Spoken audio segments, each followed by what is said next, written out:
Hi, I did Romare Bearden for my author slash topic discussion, and he is a artist from the Harlem Renaissance era.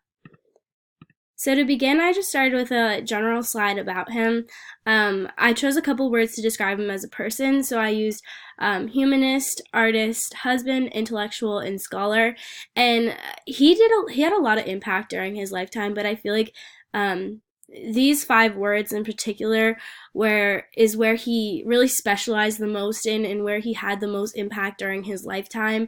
And I think those five words kind of just sum up really who he was as a person and what he believed in.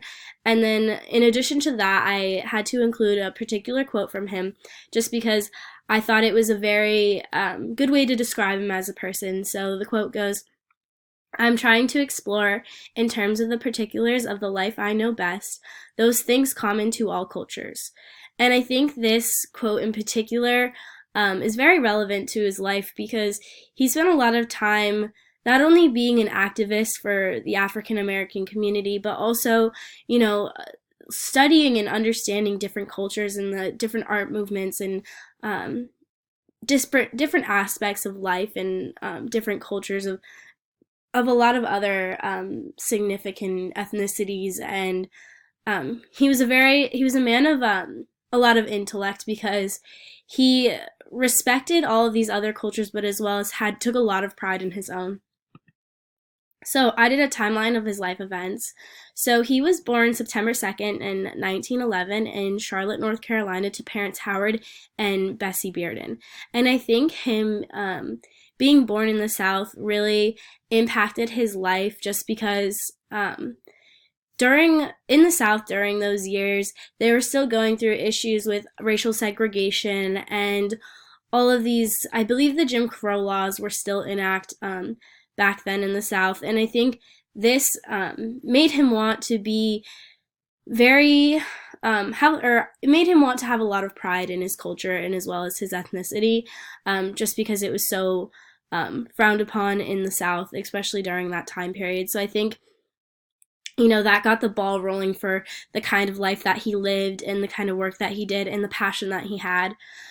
So they ended up moving north and he began college at Lincoln University. He ended up transferring to Boston University and completed his studies at New York University with a degree in education.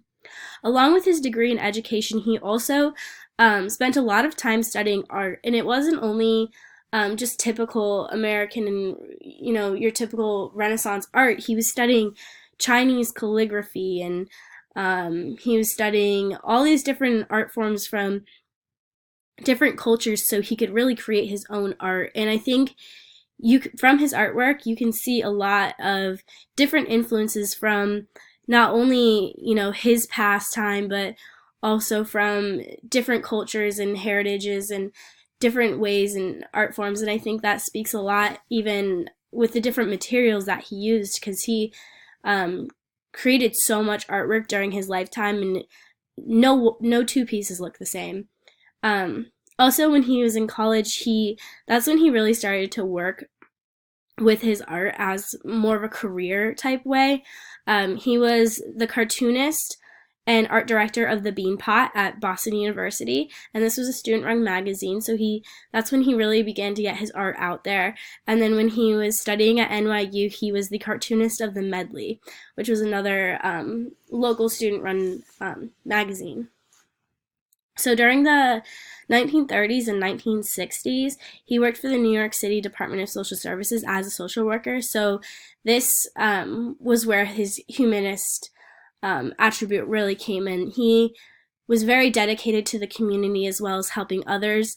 It takes a lot of work to be a social worker, and he was in that career for over 30 years doing different jobs, helping different people within the community. And as a social worker, you see a lot, and you see a lot of diversity and a lot of different struggles within the community. And it's a very personal job, I believe, and very giving job to be able to, dedicate yourself to helping other people. So really when his artwork started to get recognition was his first solo art show in Harlem, New York, and that was in 1940. This was just a little art show put on, and it ended up getting very good reviews, and that's really when his artwork started to be recognized. And then just another little some tidbit of his lifetime. In 1954, he married Nanette Rohan, and then 10 years later, in 1964, he was actually appointed the art director of Harlem Cultural Council.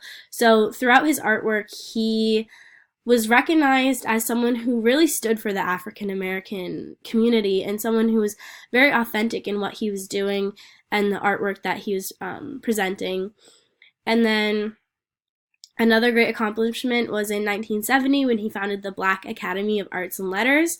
And then he unfortunately died March 12, 1988 in New York City at the age of 76. So I included 2 pieces of his artwork in this slide. There was just so many, I didn't really know how to narrow it down.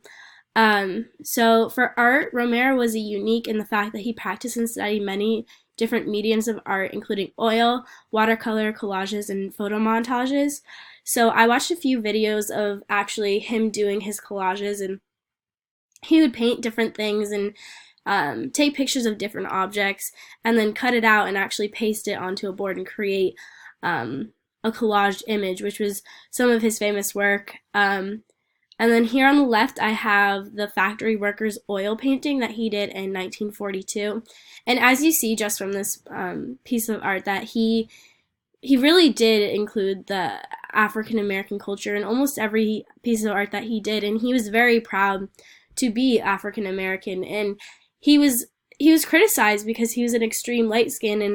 And many people wondered, why don't you act white? Why don't you do this? You could pass as being white. Why portray yourself as this when you don't look African American? And he took that by offense, because he had a lot of pride for who he was and what he stood for. So I think through his art, he emphasized who he was as a person and how proud and how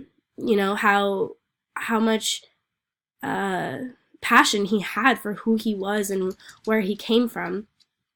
And then I also included The Four Standing Musicians, which was a piece of art done in 1965, and this was actually a watercolor.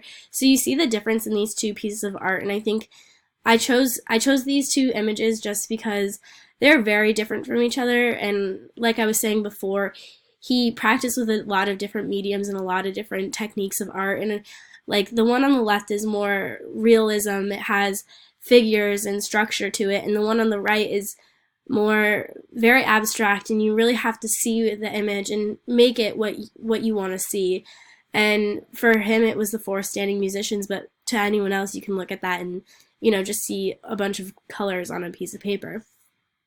And I think that this was very, very different in the way that he did art, and I think this is what made him so popular during the time period, because he was practicing all these different aspects of art as well, but his entire centralized thing was just being authentic and being who he was. But for him, that was many different things. So I did a slide about his activism within the Harlem Renaissance. So he was among some of the most famous artists of the time period. He stood for being authentic, embracing ethnicity. He was known for creativity and testing boundaries and limits. He was mentioned in When Harlem Was in Vogue, which was the assigned reading for this class, and he was actually mentioned 3 times. And one of the times that he was mentioned was in the chapter where they're talking about the Harmon Traveling Exhibition, which was an exhibition that traveled all around the world and showcased the work of Negro artists, which was the name of the exhibit was the work of Negro artists. And it really took in, made people recognize the artwork that was coming out of this community and all the amazing things that were being done. And I think that was very important for not only, for America to see, but also the rest of the world to see the significance and, the art and culture that was really thriving in this community that many people, frowned upon. And, like I said in one of my other projects is, there's there's a lot of great things that come from bad time periods, and you see that the African Americans were not being treated in the right way or the best ways in past history, and this was their first time to really embrace who they were and really, stand for what they believed in, and be proud of who they were and where they were from and their ethnicity. And through art and expressionism, they really did that, and they made a stand, which made the Harlem Renaissance such an important time period in our history. And Bearden just accentuated everything that this culture and this art form and the Harlem Renaissance really stood for, was being authentic and incomparable to Langston Hughes, who was a poet and a writer during the time period. They both believed in being who they were, and Langston had his issues with other African American poets, not being authentic and not trying to write and portray themselves as white poets, and Langston just did not believe in that, and he criticized them because he was like, why be something that you aren't? And he was like, and any good poet is proud of who they are. And I think Bearden had the same attitude towards art. So he, like I said before, he was a very light-skinned African American, and a lot of people questioned, like, why was he, so active within the African American community when he could easily just pretend like he was white and be treated like he was white. But that's not what he wanted. And I think, his courage and his attitude towards what was going on in the current social state really was incredibly important to what was going on during the time and period, and incredibly important to show other people, what is possible. Because a lot of people that were moving into Harlem were maybe not in the best financial situations right when Harlem was beginning, and they were not really proud of who they were. But I think all of this artwork and all of this expressionism that Bearden showed through his art, made other people have pride in who they were. And I think that was very important. And I think that, he was a great artist to research upon, just because he was one of those artists that very stood out to me, just because you look at a lot of other artists and like any Picasso art you can see, like you can tell it's Picasso. Any Van Gogh, you can tell it's Van Gogh. But for him, his art forms were so diverse and so different, and I think this is a huge symbolism for who he was. He was a lot of different things, but at the end of the day, he was this one artist, and he was extremely important to the community, and with his activism within the Harlem Renaissance.